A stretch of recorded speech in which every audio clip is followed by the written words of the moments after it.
Hi, look level. How are you? I hope and I think you already happy because you already finished your test. Okay, now please prepare our new book, the book that's from this one, 3G. Now we study from new book, Perkembangan Teknologi.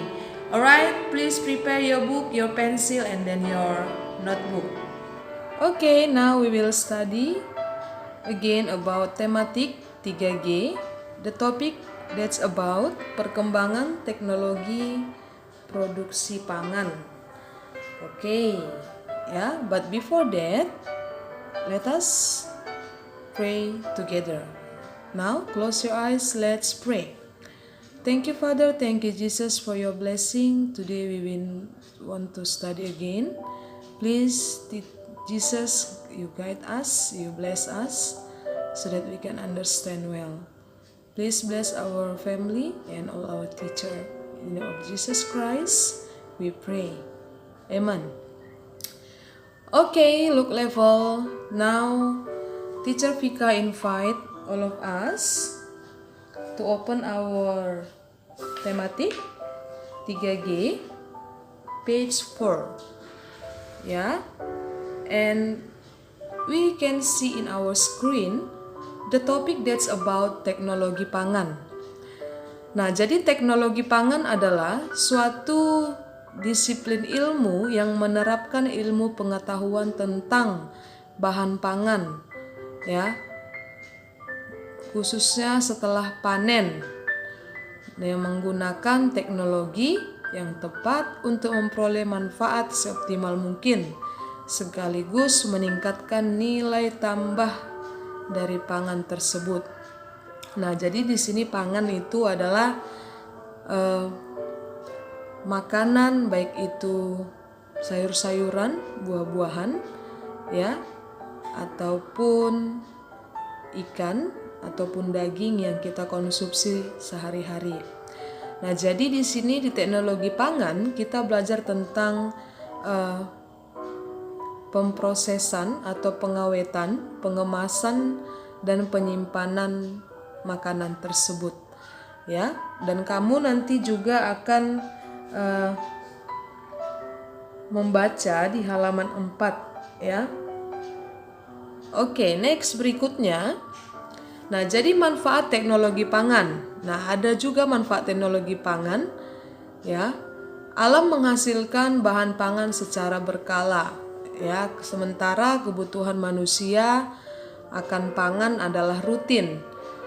Oke, kita tidak mungkin menunda kebutuhan kita sehari-hari sampai panen tiba. Oleh karena itu, diciptakanlah teknologi pengawetan sehingga makanan dapat disimpan untuk jangka waktu yang cukup lama.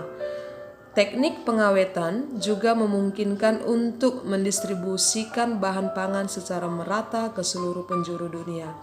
Nah, jadi manfaat dari teknologi pangan ini adalah untuk memenuhi kebutuhan pangan manusia, karena seperti yang kita ketahui bahwa bahan pangan yang kita perlukan tidak selalu ada, tidak selalu setiap saat ada, ya. Jadi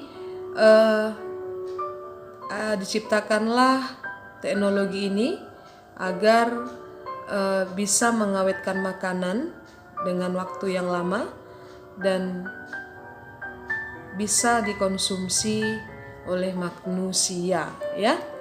Oke, nah jadi hasil olahan teknologi pangan ini saya berikan beberapa contoh, ya. Di situ ada olahan tempe, ya, nata de coco, kemudian roti, tape, yogurt, keju, terasi, cuka, dan tauco. Dan kamu juga nanti bisa melihat di buku kamu di halaman 7, ya. Oke, nah jadi ini bisa kamu lihat nanti di halaman 7 juga, ya. Salah satu contoh bahan pangan yang diawetkan yaitu ikan kaleng. Ya, pasti kita semua pernah melihat gambar yang di layar kita masing-masing. Nah, jadi pembuatan pengawetan ini tidak sembarangan ya. Nah, jadi itu melalui beberapa proses yang benar-benar bersih dan benar-benar sempurna ya. Nah, jadi salah satu jenis pengolahan itu yaitu kita lihat pengalengan ikan, pengawetan ikan ya, yaitu ikan sarden. Bisa juga itu kebanyakan menggunakan ikan sarden. Nah, jadi pengalengan ikan ini ya menggunakan suhu yang tinggi di dalam kaleng ya. Oke. Nah, jadi di sini ada beberapa cara untuk menyiapkan proses pengawetan ikan kaleng tersebut. Yang pertama yaitu persiapan wadahnya. Wadahnya itu tempat ya. Jadi kalengnya itu dicuci menggunakan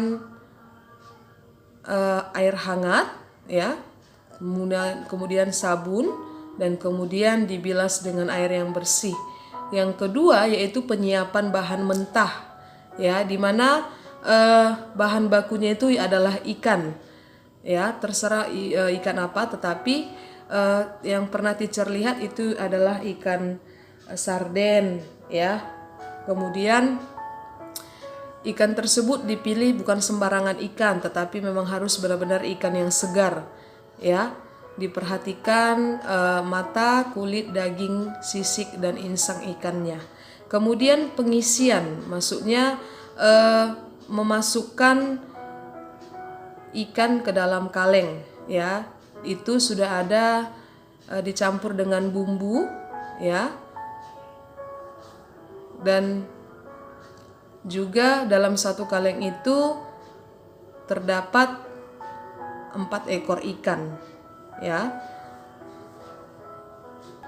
Oke, yang keempat penghampaan, yaitu udara yang akan masuk ke dalam kaleng itu sangat-sangat diperhatikan ya. Jadi keadaan kaleng itu atau wadah tersebut harus benar-benar tertutup dengan baik, dan wadah tersebut juga ditutup dalam keadaan panas ya. Yang berikutnya penutupan wadah. Nah, ini dia penutupan wadah itu benar-benar bagus sama seperti yang tadi ya. Kenapa? Ketika terjadinya kebocoran dari satu kaleng, maka akan mengakibatkan kaleng yang lain juga akan terkena dan akan mengakibatkan kaleng tersebut menjadi berkarat. Jadi penutupan wadahnya itu memang harus benar-benar memenuhi standar atau memenuhi aturan ya. Kemudian yang keenam, sterilisasi. Nah, proses ini dilakukan setelah penutupan kaleng. Nah, jadi kaleng tersebut dibersihkan dan kemudian diberikan tanda kadaluarsa atau sampai kapan makanan tersebut bisa dikonsumsi oleh manusia. Oke? Yang ketujuh, pendinginan ya. Proses ini dilakukan untuk mencegah terjadinya pengaratan ya. Jadi makanya kenapa kita perhatikan kalau ikan kaleng tersebut memang harus disimpan di tempat yang dingin ya. Oke, yang kedelapan yaitu pemberian label dan penyimpanan. Nah, kaleng diberi label sesuai dengan keinginan ya produsen. Pemberian label bertujuan untuk mengetahui bahan yang digunakan, bahan-bahan apa yang digunakan, dan masyarakat atau orang-orang juga dapat mengenal bahan yang digunakan untuk pembuatan ikan kaleng tersebut. Oke ya, jadi itu saja syarat-syaratnya. Yang berikutnya, nah jadi ketika kita belajar tentang pangan, kita juga memiliki perbedaan dalam memilih makanan yang kita sukain atau orang lain sukain. Nah, jadi di sini maksud teacher, bisa saja kamu menyukai ikan kaleng, tetapi ada saja orang-orang yang tidak mau makan mengkonsumsi makanan ikan kaleng ya. Jadi sikap apa yang harus kamu lakukan ketika mengalami perbedaan kesukaan makanan? Nah, jadi yang pertama yaitu tidak boleh mengejeknya ya. Yang kedua, menghargai makanannya. Yang ketiga, berbagi makanan dengannya. Ya, kalaupun dia tidak mau, kamu tidak boleh memaksa dan marah. Kemudian membiarkan temanmu memakan makanan yang dia mau. Kemudian yang kelima, jangan melarang dia memakan makanan yang dia suka. Oke? Nah, jadi baik itu orang tua kamu, baik itu kakak kamu atau adik kamu tidak boleh memaksakan makanan yang kamu sukai harus orang lain sukai, ya. Nah, kemudian pengolahan buah pengolahan buah. Nah, jadi di sini buah tersebut dibuat menjadi keripik. Ya, ini sudah pernah pasti kita lihat di kehidupan kita sehari-hari, ya. Nah, ini dia cara-caranya sudah ada teacher lampirkan. Oke. Udah jelas ya? Nah, keripik pisang nih.